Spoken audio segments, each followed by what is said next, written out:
Friends, I'm back with another machine on the Tryhackme, which is boiler CTF. To save time, I've already spawned the machine earlier. This is the IP address of the machine. As always, I'd like to use the local Linux inside the VMware to do this preparation. Before we move forward, if you don't mind, please subscribe to my channel and leave a like below. You're greatly appreciated. So without further ado, let's just get started. Yeah, we can switch into the VMware and the Linux VM. As you can see, I can zoom in the terminal so you can see what's going on.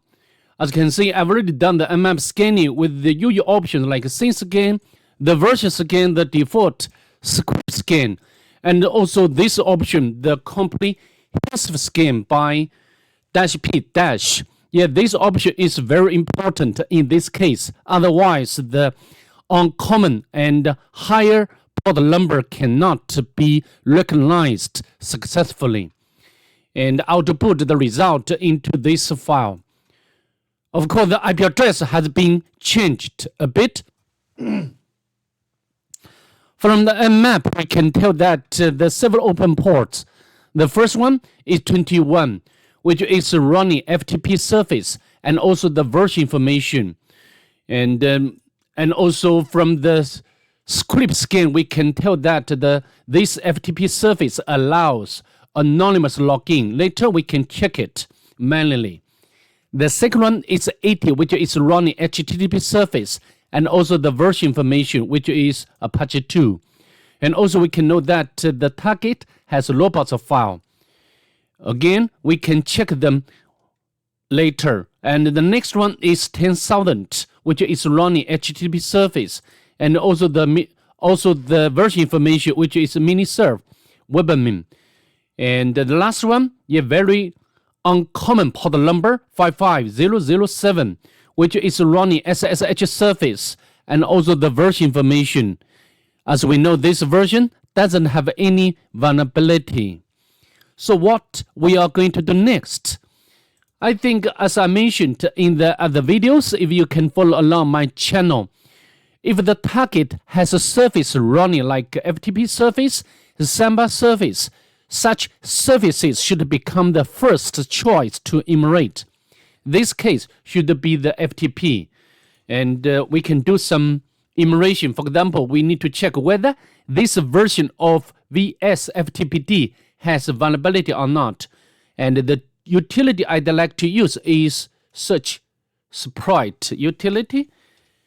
And the version, except or besides the remote DOS exploit denial of service. Of course, this is not what we are interested in at this moment. There are no other exploits or vulnerabilities for this service. So next we can log in to the target and we can copy the IP address of a target from my notebook.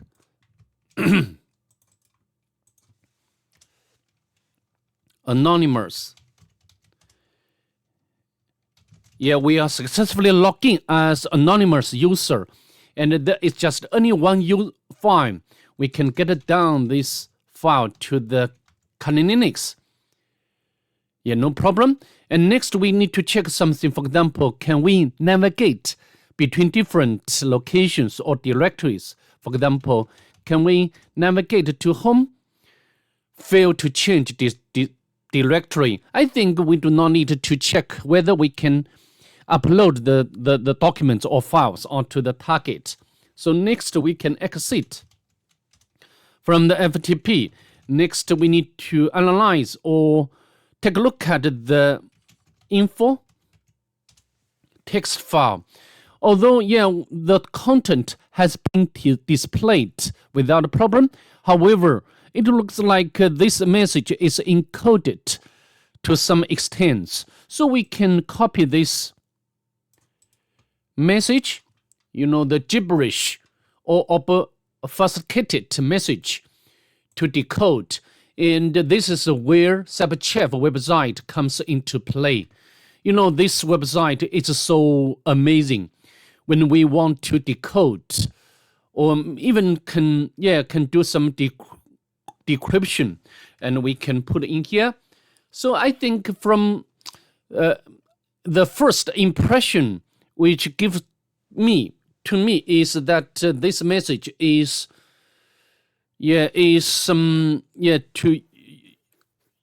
has used some transpositional operation or algorithm, for example, so we can check whether we can use the ROT sorting. This is very common algorithm, and as you can see, we successfully, maybe I can remove the blank line.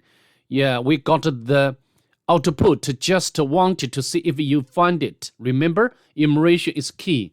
Nothing interesting or special. So I think we have already done everything for the FTP surface. Next, we need to move over to the next port number, which is 80. Let's launch our browser. To enumerate manually, first, we can put the IP address to the address bar of the browser.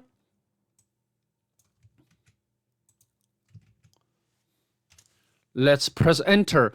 This is just a default Apache 2 page, and we can scroll down to see whether we can find something interesting.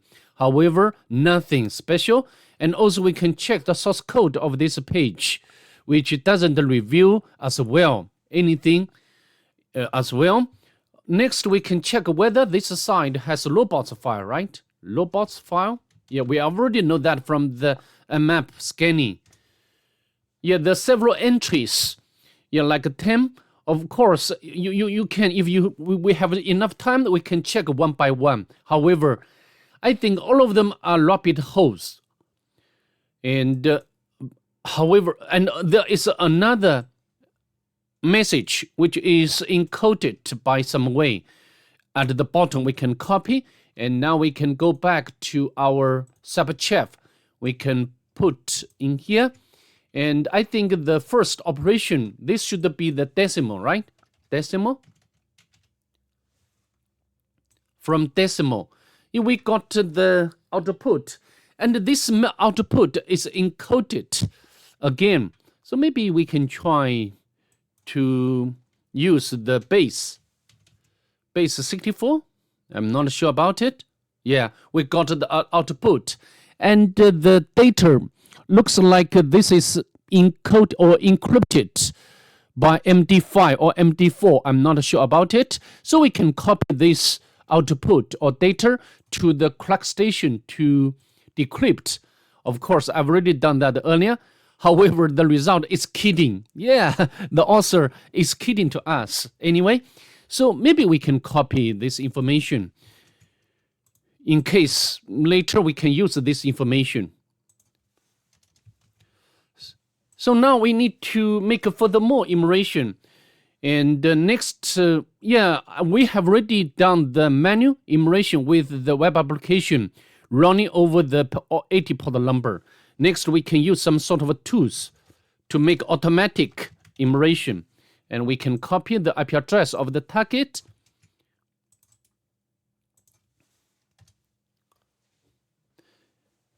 The negative is very useful for the web application enumeration because it can give us the server information, header information, allowed HTTP methods.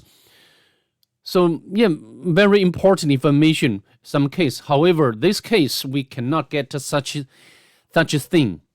I mean the interesting. So I'd like to quit from Nikto to save time of this video. Next, we can use GoBuster to do the directory enumeration.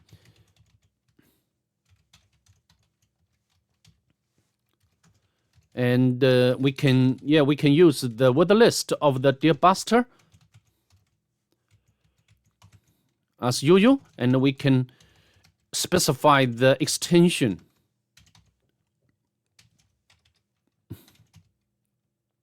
Let's press enter.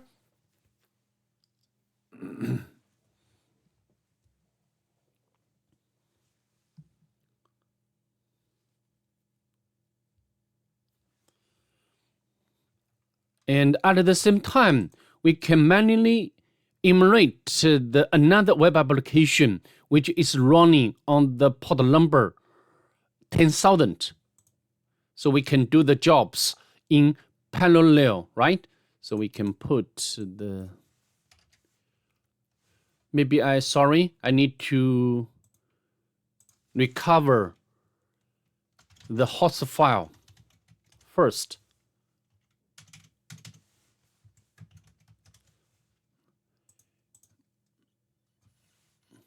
$10,000. Yeah, document follows. Yeah, we will be redirect to this URL. So I think we need to add or append this host name to the host file. We can copy and note it down to our notebook.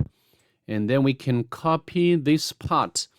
And then we can use, maybe I can open another tab and boiler. And we can echo the IP address of the target should be this one. And followed by the host name or domain name. And then T, tunnel to T with the option of A to append this entry to the host file. Now we go back. We can refresh this page. We can click this link and we can accept the risk and continue. And we can try to use the weak credentials or password to log in. Not working. And also we can try to use the login bypass technique to log in. Sign in. Invalid username.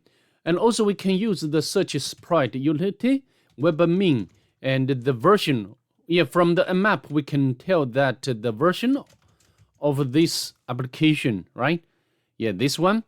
So we can search sprite utility, webmin. No results. Also, you can use Google to confirm this result, okay? So what can we do? So I think we cannot do anything for the webmin, which is running on the port number 10,000. So I think the focus for us should be the port, the 80 port number. And now we can go back to the directory enumeration. Of course, I do not want to waste time anymore. I'd like to quit. I think from this command of the GoBuster, we can get the directory Joomla, and we can copy the IP address again.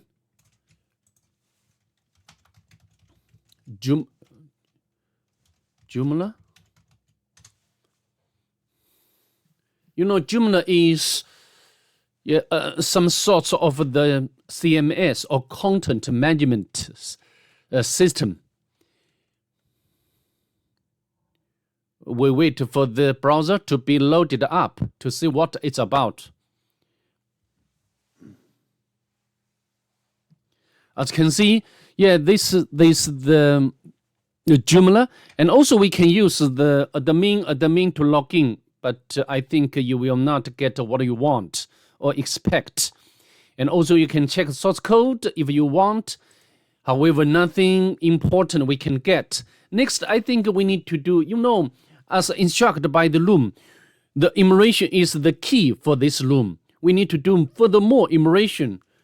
So in this case, we need to make a furthermore or deeper enumeration of the Joomla.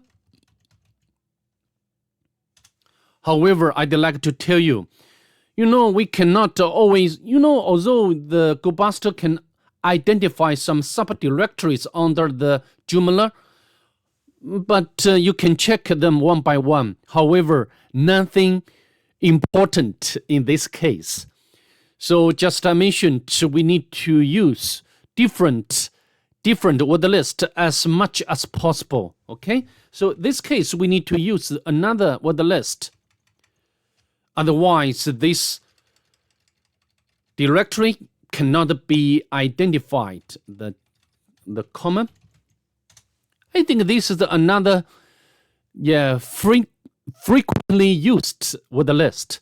As you can see, we got some files and like archive files. However, this one, of course, if you have time, you can check them one by one. And we can go back to the browser and access this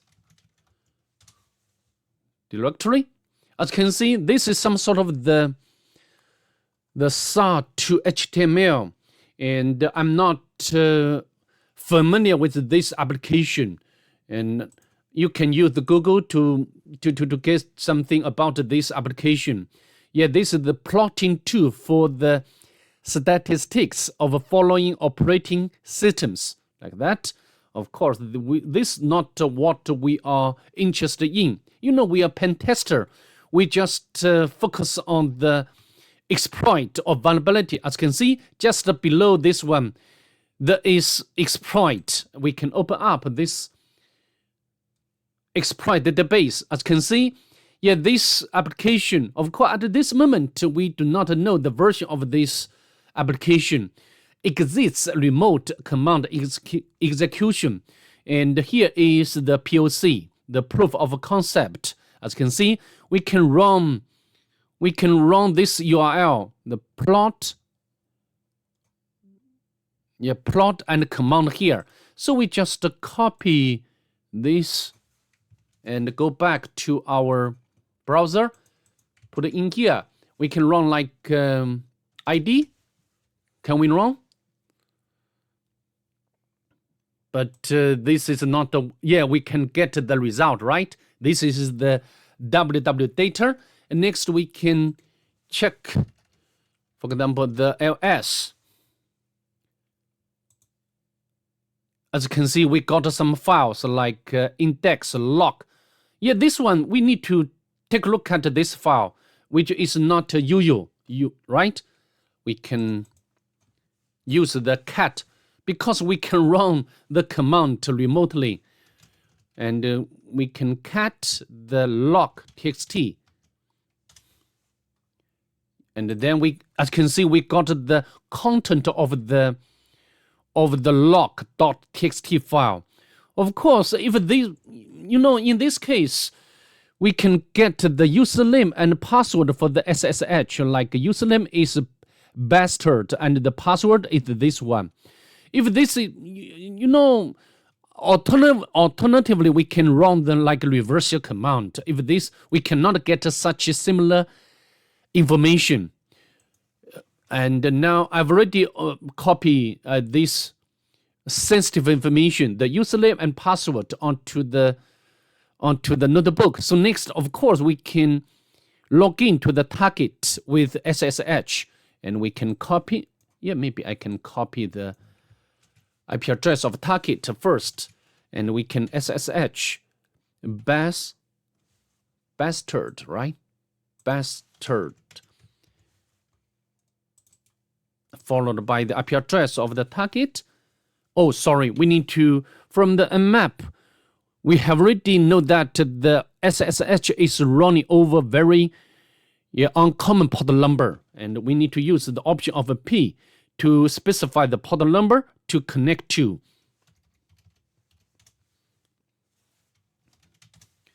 And we can copy the password.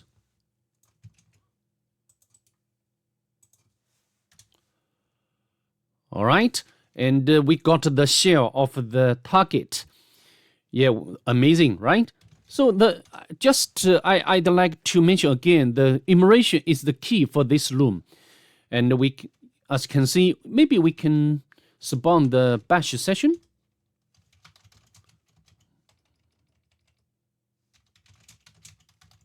pty spawn.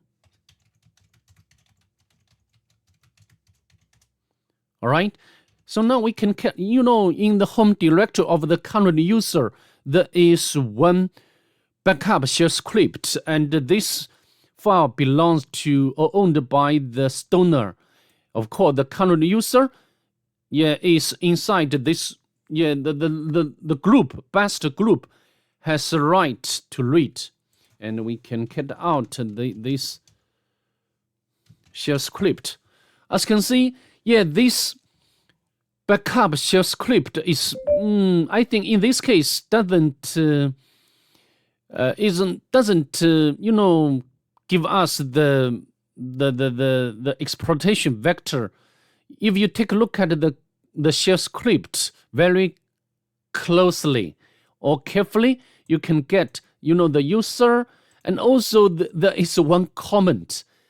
This should be the password for this user. So next we can copy and switch our shell to another user's donor and paste the password here.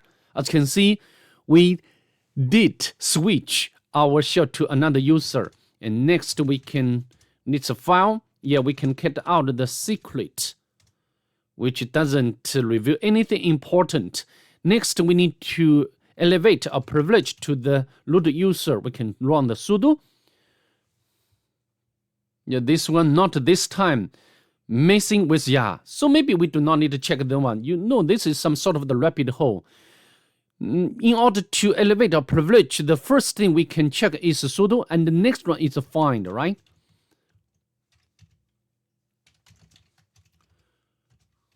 To find the binary which has SUID binary, SUID bit.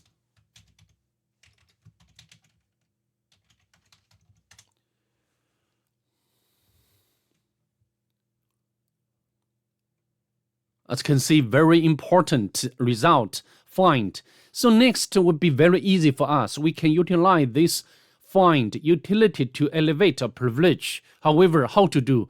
We cannot remember the exact command or usage. So this is, we need to go to the website of the CTF Obins. As you can see, we just copy this part and run the command find and paste in here. No problem. From the banner, we can tell that we have already got the root shell, and we can navigate to root directory. Finally, we can get the root flag without any problem. So that's pretty much it. I'd like to see you in the next one. Bye. Have a nice day.